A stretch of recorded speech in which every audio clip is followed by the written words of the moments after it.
Hey guys, welcome back to my channel. My name is Rose, and I am picking up where I left off with my tarot deck.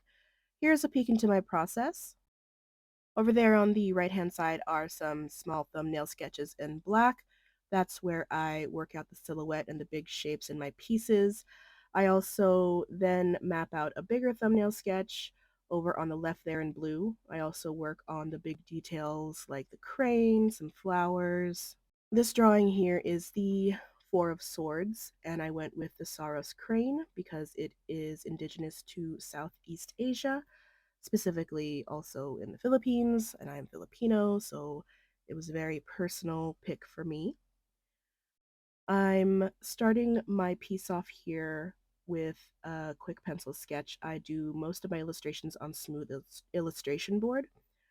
I use a 0.3 millimeter pencil, which is a very fine, thin line pencil, so that it avoids building up too much graphite on the surface. I like to avoid putting too much graphite because when I go in with inks, like marker or here with my Pitt pen, sometimes the graphite can cause the ink to not dry all the way, and it will smear later on when I lay down color. I keep my strokes here on the crane's head short to try and mimic the feathering of, well, the feathers to give it some texture. My next move here is to go in with my Tombow calligraphy pen. Also, I think it's called a Futunesca pen. It's got a brush tip on the end, which keeps the line kind of organic, and you can get some nice variation from thick and thin. This pen is one of my favorite inking pens. I don't know if you can see it. I'm also wearing like a drawing glove for drawing on iPads to keep the pencil from smearing. We're going in here with some Copics, my marker of choice. This right here is the real-time coloring, and now it's all sped up.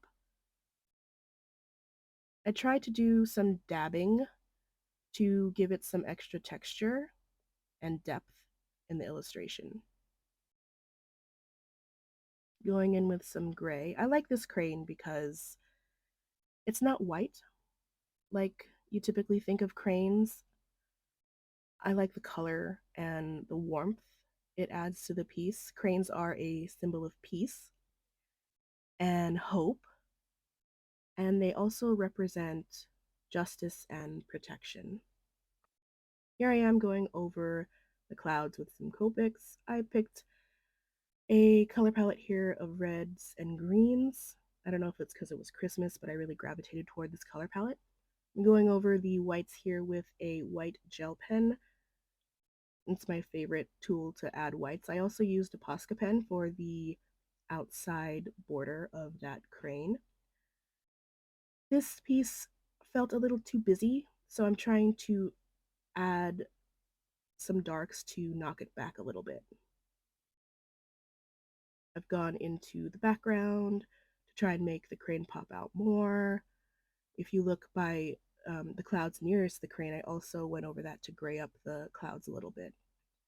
And here is a look into the final piece. There are the thumbnails, the quick, bigger thumbnail sketch, and then the final piece. The Four of Swords represents rest and relaxation, more specifically, a much deserved rest after a long battle.